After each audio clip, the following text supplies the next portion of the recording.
my device. Oh, there we go. Now I'm on. All right. It's 9 o'clock.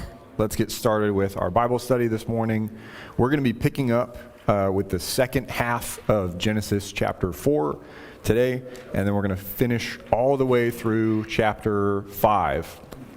I'm really excited about this class. We're going to be wrapping up this kind of block that we've been looking at of Genesis chapter 2 through 5. Really, 2 through 4 is all one block, and then chapter 5 is actually going to help us transition from 2 through 4 and everything that's happening with Adam and Eve and Cain and Abel and their descendants into what's going to happen in the next chunk, which is going to be the flood.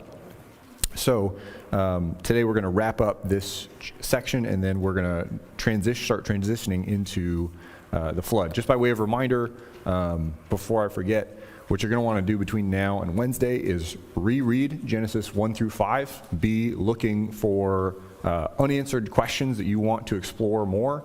And then there's a link that I sent out where you can submit them in a Google form anonymously.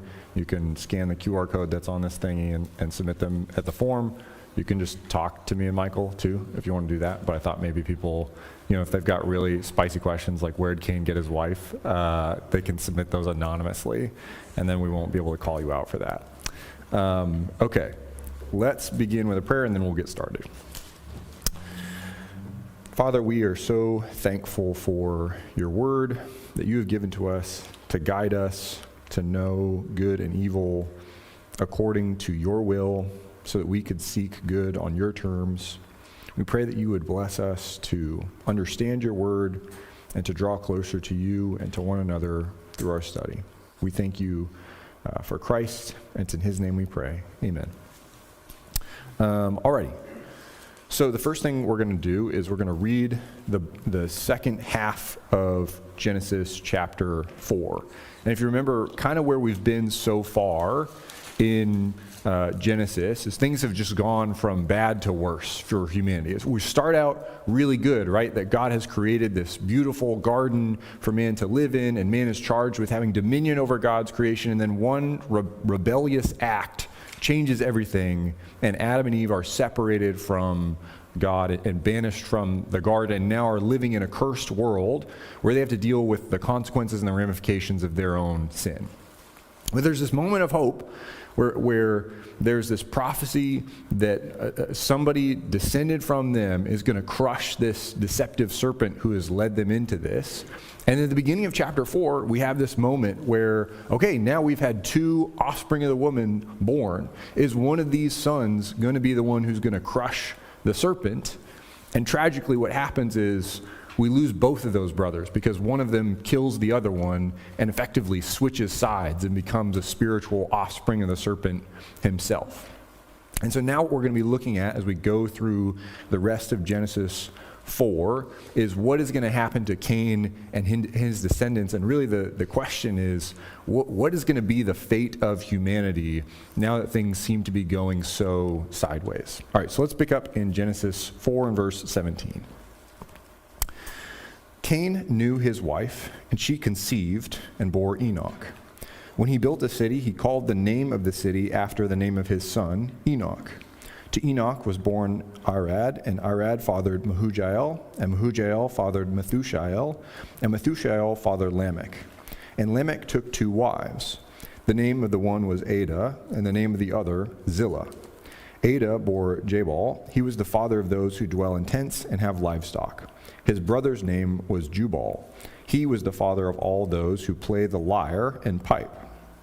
Zillah also bore Tubal-Cain. He was the forger of all instruments of bronze and iron. The sister of Tubal-Cain was Naamah. Lamech said to his wives, Ada and Zillah, hear my voice. You wives of Lamech, listen to what I say. I have killed a man for wounding me, a young man for striking me.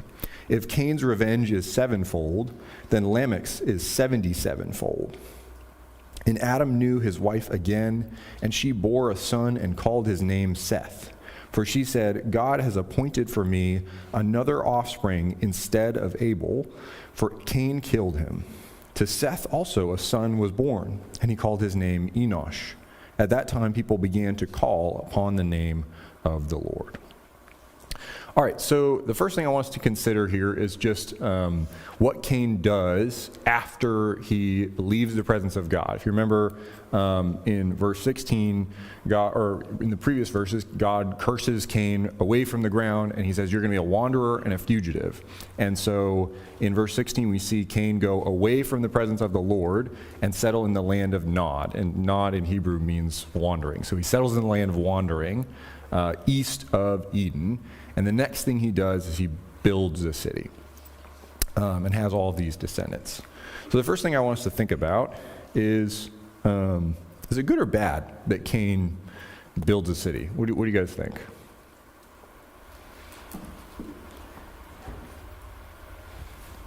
Generally, in Genesis, cities are bad.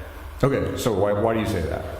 Well, like the next 5 times people build cities, they get destroyed in some way. I mean, like we're going to have, Babel city destroyed. When we get to the story of Lot and his family, turn to the cities, we turn to the plains, we turn to the cities, and then that doesn't work out too great. We generally see that cities are where people are congregating together to be with people, as opposed to the plains or the not cities are presented as people are more connected to God instead of man. Yeah, right. So there's kind of this idea in Genesis where it seems like, okay, we've got a lot of cities that show up, and usually things go badly. Yeah, Michael. Yeah, I might tweak a little bit what Adam said there, that like Zion is a city, right? Like there are cities, like at the very end of Revelation, there's cities. So we might say that it's like an amplification of whatever humanity is at that time. So if humanity is rotten, then the city is going to be the core of the rotten. But if humanity is good, like at the end of Revelation, it's the core of goodness. Yeah, okay, so maybe there's potential for good as well. Allison. I think building a city is kind of morally neutral. It's not evil to build a city, but there is a resistance here to the consequences that that Cain has been assigned by God. There's this you're going to be a wanderer, so he seeks self-stabilization versus seeking God for fulfillment and reconciliation. Yeah, so I think you guys hit on some really important points here. So first of all, Adam's 100% right. Cities in Genesis are not necessarily a good thing.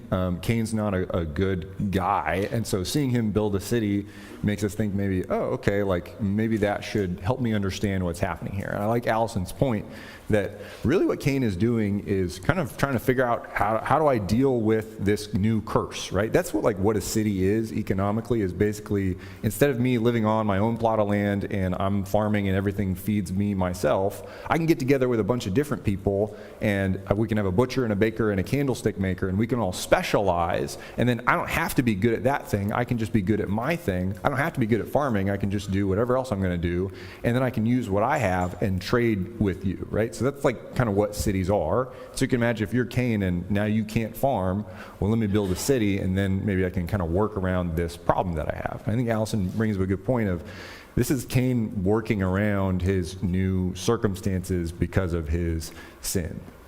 But to Michael's point, I don't think we're supposed to see this as entirely bad, because what you see from Cain and his descendants is also the flourishing of technology, right? Of music and animal husbandry and metallurgy.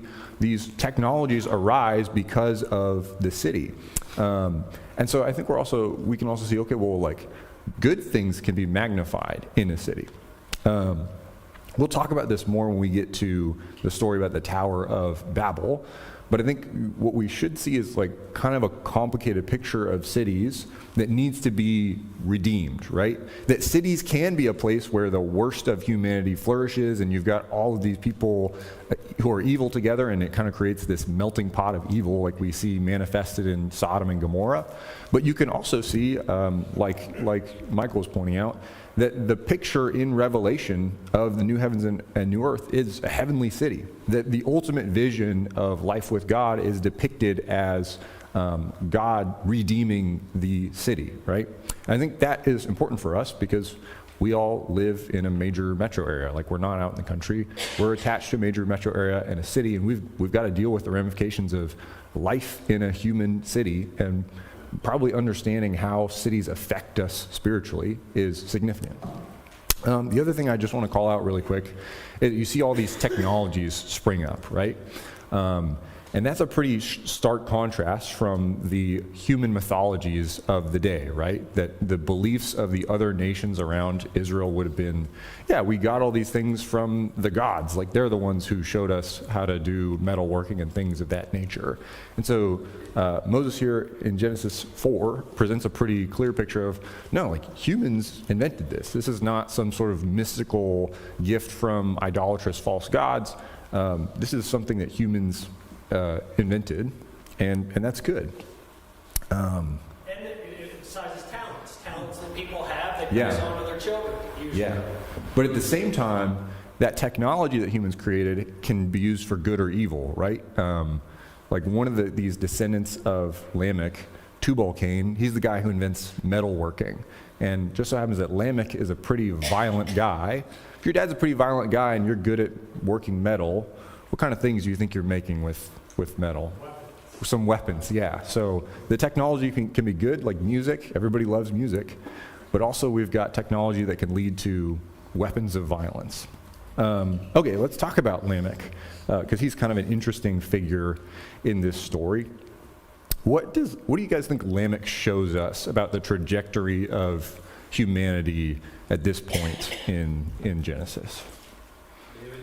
Yeah. I think we see, and God sees this too, in verse 19. I think it's the first time it's recorded in the Bible that a man took two wives. Great. Yes. So that tells you a lot about him, and the influence of Cain as well. Yeah. Okay. So Lamech takes two wives, and why is that significant? Because there's only Adam and Eve before. Right. Right. So the standard that is in Genesis 2 of God's ideal of marriage is one man and one woman. Now we've got one man and two women. And the text doesn't really explicitly call it out of like, that's bad. But pretty clearly when you read Lamech, you're like, all right, this is not the kind of person that we want to emulate. And what we're going to, I think as we read a little bit deeper into this, we're going to see, oh, okay, this is part of the consequences of sin, of that marriage relationship getting warped, of now we've departed from God's pattern for marriage, and things are not going to go well as a result of that. And that's a pattern that you see continuously throughout Genesis and the rest of the Bible, of multiple times guys take multiple wives, and chaos always ensues. What else do you guys see in Lamech? Yeah, Josh. He glorifies, he glorifies in himself and in what he's done. So he's no longer ashamed of his sin. Adam and Eve were ashamed of their sin.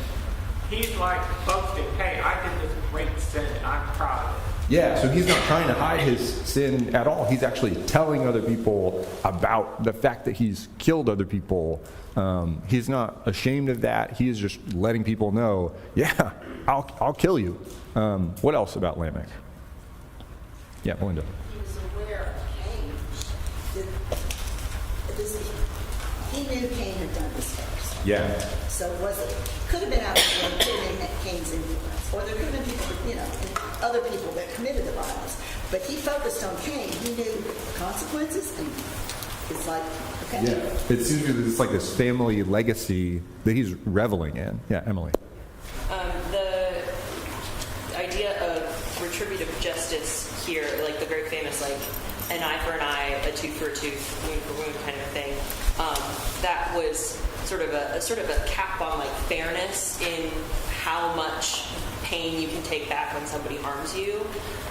But Lamech's here, instead of like Cain was the first murderer, but he like had some sort of we sort of have some idea of his reasoning behind like why that was happening. But here it's very much like, oh, you hurt me, okay, I'll kill you for that. You punched me, okay, you're dead. Great. And that's definitely a change in the concept of like what human life is worth here. And then also Cain's revenge is sevenfold. Lamech's a 77-fold. He's taking God's mercy towards Cain and saying, this is my glory, and and he's sort of saying that I can create my own justice, and it's very like presumptive of him to speak in that kind of manner. Like you read that and you're just like, whoa, what are you, like, who said you could do that? Yeah, he's like vigilante justice for himself. He's the one who decides right and wrong. And it's all kind of based around his own sense of violence. Yeah, David Lee. This is like the earliest Old Testament version of continuing sin so that grace may abound. Yeah. There's this escalation of violent nature, right? Where Lamech is the kind of guy who brings a gun to a knife fight. Like, he is actually wants to be more violent than somebody who has harmed him, and that's where he gets his power from. Is you send me to the hospital, I'm going to send you to the morgue. That's his attitude in dealing with other people. Yeah, Wayne. The trajectory leads to the flood because, like, every man did what was right in his own eyes. I know that's later on, but that's what the culture was going to do. They're going to wax worse and worse. So the trajectory was almost straight up in evil. I mean, you can't get much more evil than killing.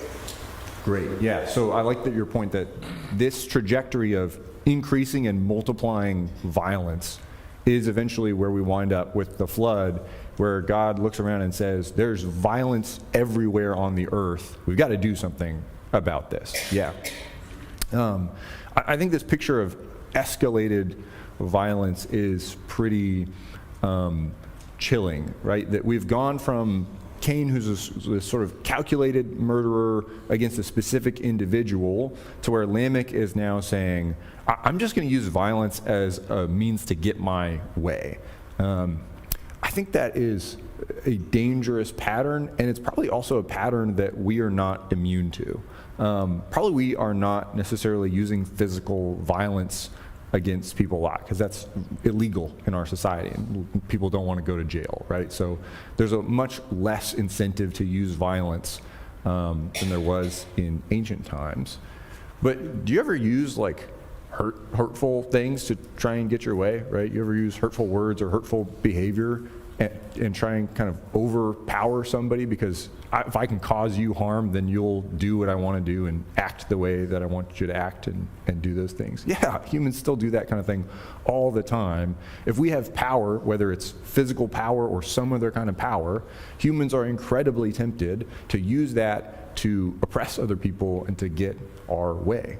I think this is my reading of this. I don't come across any other commentators who think this, but Lamech is saying this to his wives, and I'm kind of like, why? Like, is he just kind of saying like, hey ladies, like I've beat up a bunch of guys, I'll kill them? Well, like if somebody said to you, like I've killed a young man for striking me, you'd be like, are you threatening me? Like, I think that's what's going on here, that Lamech is basically saying to his wives, you notice he says, like, listen to me. I think in contrast to what Adam did, he's kind of saying, Adam, he listened to his wife and look at what happened. I'm not going to be that kind of guy. You listen to me, and I'm going to make sure you listen to me, because if you don't, I'll hurt you. I'll kill you. I've done it to somebody else. I'll do it to you. I think this is kind of a picture of what we see in Genesis 3:16 of the conflict between husband and wife, and the husband is going to rule, not in the Ephesians 5 way that God designed, but men are going to use power and physical violence as a way to rule over women. And that seems like what Lamech is doing here. That's my take. I didn't come across any other commentators who saw that, so maybe somebody would disagree, but I read this as a threat. Yeah, Wayne. Even though the flood was a reset, it didn't change the nature of man. It continued on. Yeah. And it did not change until this is what Christ changed so much. When he said, if somebody takes your garment, give your coat, turn the other cheek. It is, give your enemy something to drink. Until that time, we didn't see that. Yeah, it really takes Jesus to change everything for humanity for all time. All right, so let's talk about now the very end of this chapter with the birth of Seth, right? So Adam and Eve have a third son at the end of this chapter. Why is the birth of Seth important? Like, why is this how chapter 4 ends? Yeah, Josh. Well, since Cain killed the offspring of the woman has to get another offspring in order to have the continuation of the line. Because we got the serpent with Cain. Now we need Christ's servant and Seth. Yeah, we're down to 0 on the woman's team, right? Team Serpent is up 1, and we've got nobody representing the offspring of the woman, but it's through the offspring of the woman, the seed of the woman, that we're supposed to get the ultimate serpent crusher. Well, if we don't have anybody continuing that lineage, how else are we ever going to get somebody to crush the serpent? Any other thoughts on why the birth of Seth is important? Yeah, Harrison. It's kind of the way it's said. It seems that at the same time of his birth or his son's birth, that's the time that people began to call upon the name of the Lord. That's pretty significant. Yeah. So not only is Seth kind of a replacement for Abel, we'll talk about that idea in a sec, but also Seth seems to mark a shift in the attitude of people, that there's a question of like, okay, well, is Seth going to wind up just like Cain? And Seth's birth is marked by, no, actually, people are trying to make a change. Franco, do you have a hand up? Yeah, it seems like before that you see this legacy of wickedness and rebellion, and then Seth provides that opportunity of a legacy of righteousness. Yeah. So God using that opportunity to bring another man through that lineage to see this legacy of righteousness being built. Yeah. What is your legacy going to be? That's a good thought to keep in mind as we transition into chapter 5. I want us to think a little bit about how Eve's attitude changes throughout this. So if you remember back in the beginning of chapter 4, in verse 1, Eve says in the ESV, "I've gotten a man with the help of the Lord." Does anybody have a translation that says something significantly different than that? You got one, Elizabeth? Where is it again? Verse 1. What does Eve say when Cain is born?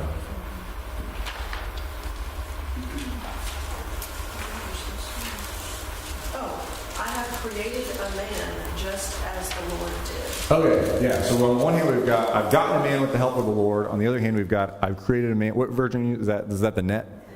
I've created a man just as the Lord did. How do those two different statements hit you? Not the same. Not the same. Okay, so the ESV translates it this one way.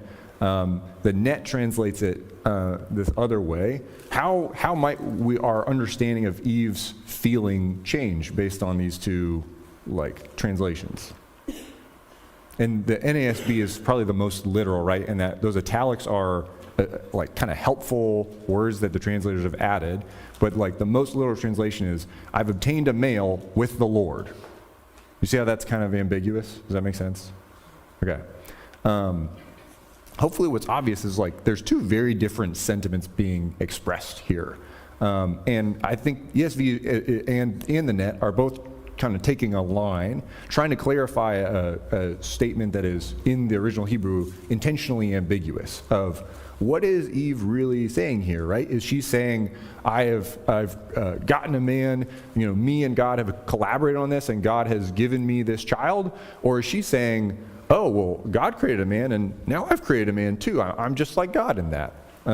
It's a little bit unclear in the text, but I want you to notice the kind of shift of what she says when Cain is born versus when Seth is born, right? That when Cain is born, it's I have gotten or I have created. When Seth is born, it's God has appointed. Again, I think the text is being intentionally ambiguous here to get us to think about this transition. But I think if we think about the pattern in Genesis, well, is there anywhere else in Genesis where we see a married couple and they want to have a kid, and there's kind of some complications around that, and so they try and figure that out on their own terms and in their own way, and things go pretty badly, and then eventually God provides them with the child of promise? Does that happen in Genesis? Yeah. You see a little picture of that happening here, where it starts off and Eve is perhaps thinking to herself, well, I'll be the one to bear the child of promise who's going to crush the serpent. I've created Cain. Maybe he's the guy. And then things go sideways, and you get a resurrection picture, right? Seth is a picture of Abel resurrected. Abel's dead, but the seed of the woman is resurrected. And this time Eve said, this wasn't me that did this. This was God that did this. You guys see that picture there? I think that's the big deal with Seth, is when everything's gone sideways and humans have messed it up, God is the one who resurrects the seed of the woman through whom deliverance is going to come. Michael. Yeah, and there's this time jump right in verse 25, because it goes down through 7 generations. Yeah. Clearly, Adam and Eve are probably not still alive by then, but even if they are, it's interesting that after we get all the way to Lamech, let's jump all the way back up to Adam and restart again. Yeah. They were, according to the genealogies in chapter 5, at least Adam is alive for a long time. So actually, the amount of overlap of these generations is pretty surprising when you live hundreds of years. Yeah, when you're living 900 years, you see a lot of your great-grandkids. Okay, any other kind of reflections on chapter 4? Yes, Belinda. I think it's interesting where it says at that time people began to call on the name of the Lord. If I did the math right, this is like 235 years, okay? Because Adam was 130, and then when he had Seth, and then Seth was 105 when he had Enosh. And so, to me, that's indicative of God's patience, his long suffering. He let this go for 200. Yeah. It's like 235 years before somebody started turning toward him. That's amazing. And from our concept of time, that's amazing that he didn't, destroy the earth sooner and start it. Right. And we'll see that pattern of mercy continue. All right, let's get into chapter 5. So I'm going to read all of chapter 5. And what I want us to do as we're reading this is I want you to pay attention to patterns that you notice in this genealogy that is Genesis chapter 5, okay? This book is the generations of Adam. When God created man, he made him in the likeness of God. Male and female he created them, and he blessed them and named them man when they were created. When Adam had lived 130 years, he fathered a son in his own likeness, after his image, and named him Seth. The days of Adam after he fathered Seth were 800 years, and he had other sons and daughters. Thus all the days that Adam lived were 930 years, and he died. When Seth had lived 105 years, he fathered Enosh. Seth lived after he fathered Enosh 807 years and had other sons and daughters. Thus all the days of Seth were 912 years, and he died. When Enosh had lived 90 years, he fathered Kenan. Enosh lived after he fathered Kenan 815 years and had other sons and daughters. Thus all the days of Enosh were 905 years, and he died. When Kenan had lived 70 years, he fathered Mahalalel. Kenan lived after he fathered Mahalalel 840 years and had other sons and daughters. Thus all the days of Kenan were 910 years, and he died. When Mahalalel had lived 65 years, he fathered Jared. Mahalalel lived after he fathered Jared 830 years and had other sons and daughters. Thus all the days of Mahalalel were 895 years, and he died. When Jared had lived 162 years, he fathered Enoch. Jared lived after he fathered Enoch 800 years and had other sons and daughters. Thus all the days of Jared were 962 years, and he died. When Enoch had lived 65 years, he fathered Methuselah. Enoch walked with God after he fathered Methuselah 300 years and had other sons and daughters. Thus all the days of Enoch were 365 years. Enoch walked with God, and he was not, for God took him. When Methuselah had lived 187 years, he fathered Lamech. Methuselah lived after he fathered Lamech 782 years and had other sons and daughters. Thus all the days of Methuselah were 969 years, and he died. When Lamech had lived 182 years, he fathered a son and called his name Noah, saying, "Out of the ground that the Lord has cursed, this one shall bring us relief from our work and from the painful toil of our hands." Lamech lived after he fathered Noah 595 years and had other sons and daughters. Thus all the days of Lamech were 777 years, and he died. After Noah was 500 years old, Noah fathered Shem, Ham, and Japheth. All right, so what patterns do you guys notice in that genealogy? Yeah, Josh. And he died. Right, so what's maybe the significance of that? Well, when you get to Enoch, it's like, wait, it doesn't say he died. Right, so there's a couple times where we have breaks in the patterns. One of the big ones we find is Enoch doesn't die. What's the significance of all these other guys dying? Like, why is that important? The idea of life without God, when you're not living like with God, and you can see that Enoch is sort of particular in that because when Kenan had lived and when Enoch had lived like 90 years is sort of always the rhythm at the beginning of it, and then Enoch's is not like just lived, but he also walked with God for that time, and so that concept is sort of connected. Yeah, so we see the thing that God said would happening, right? When if you eat of the tree, you're going to die, and now, lo and behold, God's word comes true, and everybody is dying. What other patterns do you guys notice here? Yeah, Andy. They had their kids pretty late in life compared to we do. Yeah. I mean, some of them are 162 years old when they have their first kid. Yeah, so I'll tell you what I think that means. I don't know that many people who are waiting until age 162 to have their first kid, which makes me think that this is potentially not like a list of just this was this guy's firstborn son and this is this guy's firstborn son. That this is an intentionally crafted lineage or an intentionally threaded lineage that leads us specifically to Noah, not just down the chain of firstborn son, firstborn son, firstborn son, firstborn son. Maybe I'm wrong. The text just says he was this old and he had this son, right? But I think that indicates to us, no, this is leading us from Adam to Noah. Yeah, Xander. I think that fits to Adam. It specifies the page where he has Seth, even though Sure. we know that he had Cain and Abel before. Right. So this is not just every kid that they had. Obviously, they have other sons and daughters. This is the chain that leads us to Noah, who's going to bring rest. Okay, let's talk about Enoch. What do you think Enoch's role in this genealogy teaches us? Josh pointed out that Enoch really breaks the pattern. What does he teach us, and what questions should he provoke for us? Yeah, Franco.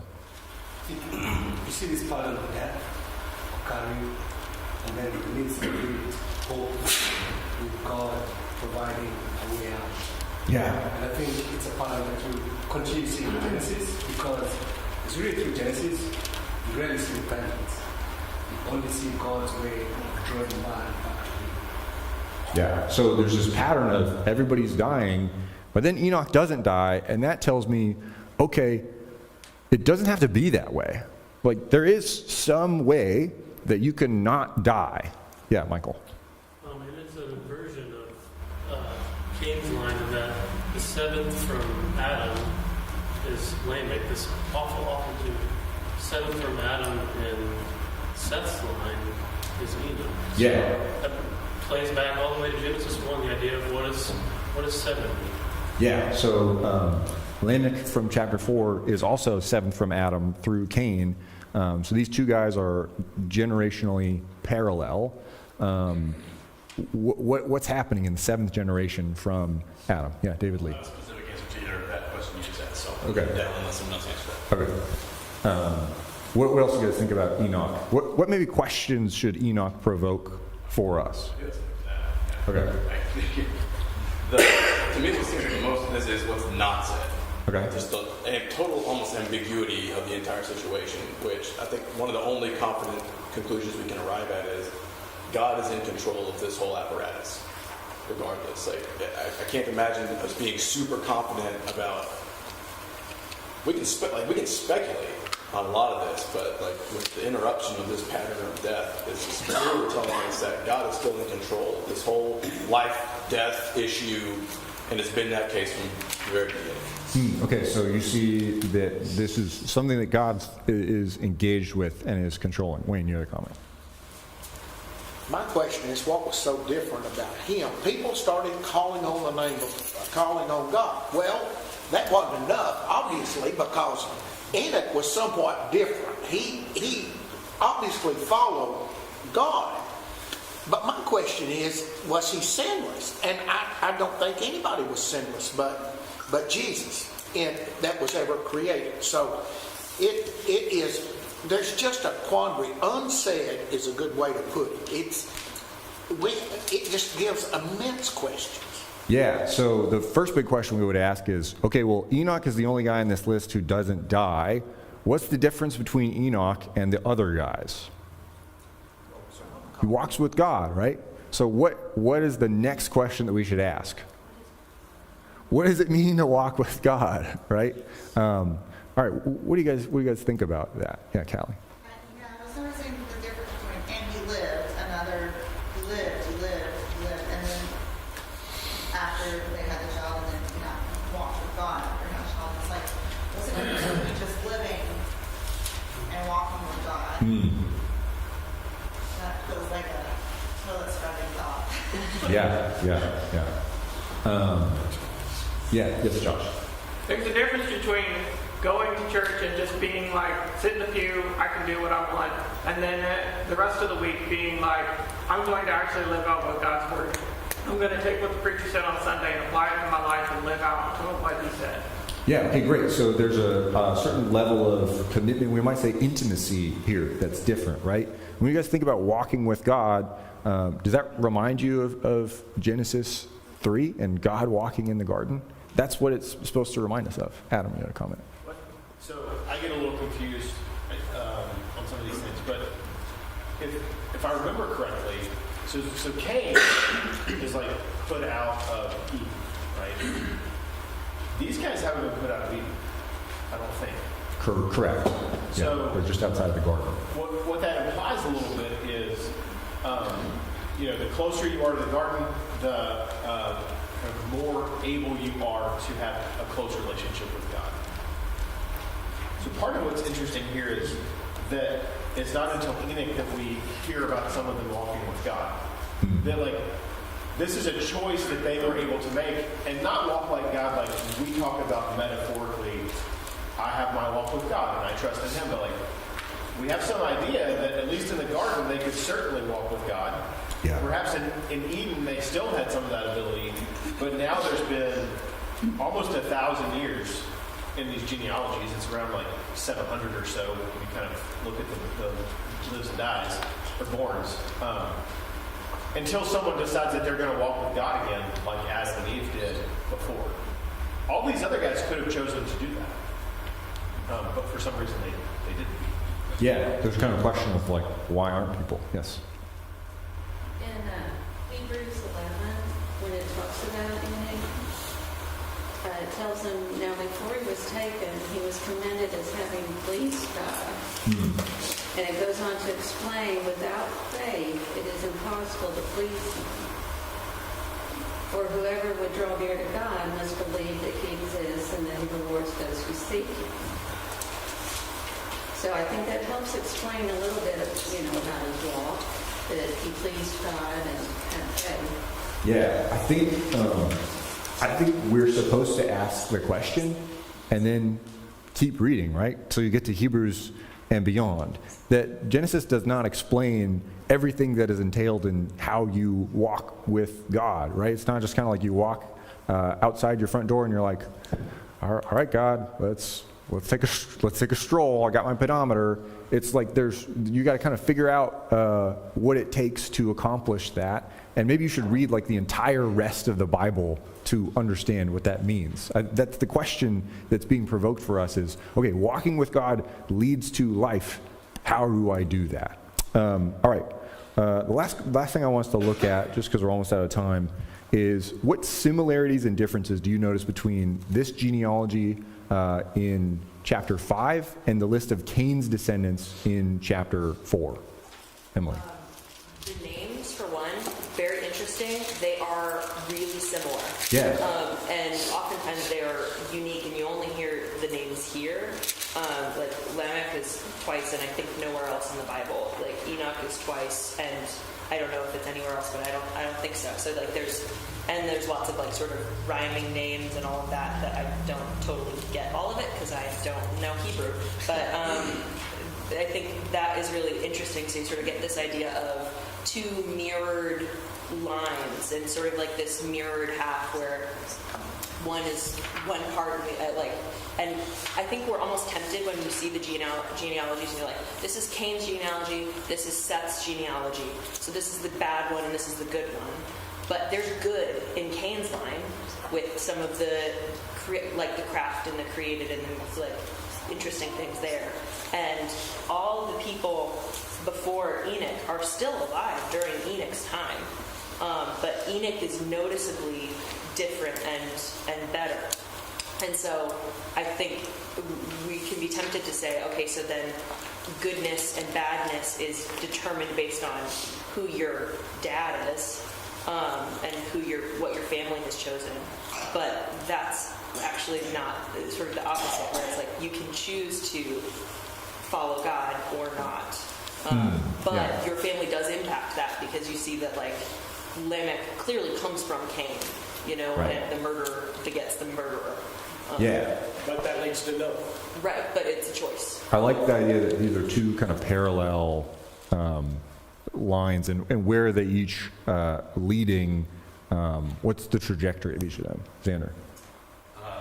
In Cain's line, it's kind of just, and this guy got married, had this guy, this guy got married, had this guy. But in Seth's line, it's very specific. Like, he got to this age, he had this kid, and this much longer. Okay, yeah, so which maybe tells us, like, this is really where you want to focus. Like, something big is going to happen through these people. Yeah. What other similar? Yes, Mara. The difference for me is the complete contrast between the lineages.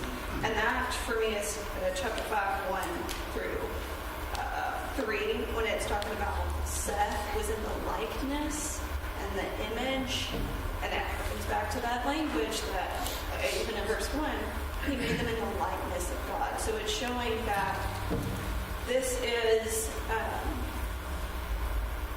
the image of God versus the image of the serpent. Yeah. Family.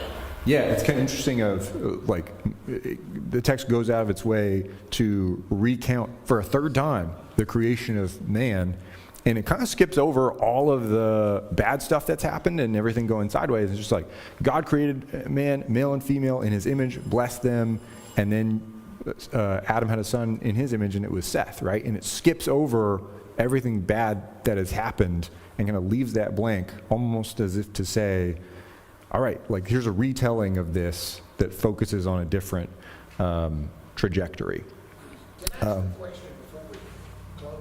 I want to talk about Noah. All right, so this lineage, right, we have two Lamechs at the end. They're the penultimate, the second to last guys in the list. One Lamech has a bunch of sons who create some cool technology, but he's also a really violent and evil guy. The other Lamech has a son, and he names him Noah, and Noah's name literally means rest. And that Lamech, these are two different guys, same name. That Lamech is looking for relief from the curse, right? So you have one Lamech who is kind of leaning into the curse and is doubling down on it, right? He's like, Cain's revenge is sevenfold, mine is 77-fold. I am multiplying kind of badness. Whereas you have the other Lamech who has a son, and he says, we're looking for relief from the curse. We're looking for things to change. And that should also point us toward the idea that Noah is going to be a really significant picture for us of relief from the curse. And what we're going to see as we get into the flood narrative is that Noah is going to point us to somebody who's going to bring rest, right? That Jesus is going to be the ultimate bringer of rest. We should also see this picture of humanity's pattern, right? That this pattern of evil and violence and envy that's happening in chapter 4, that hasn't gone away, has it? Like, you can still look around and be like, oh yeah, I still do that, people still do that. So we should be looking for rest and deliverance just as much as these people were. Human evil is not inexplicable or mysterious and sort of like, oh man, how did things go so sideways? Like, no, it's because we have left the presence of God, and we need to get back to walking with God if we ever want things to be better. And Enoch paints this portrait of us of, well, I live in the same fallen world that they live in, but somebody walked with God, and he lived when everybody else died. The question I need to ask is, okay, do I understand what that means? And the answer to that question is Genesis. It's the rest of Genesis and the rest of the Bible. Yeah. So, all right, cool. Thank you guys for Wednesday. Reread Genesis 1 through 5. Look at what unanswered questions you would like to explore more. Explore those more on your own, but also we would love if you submit a question through the form, and we'll talk about it in class. That's all I got. Thank you.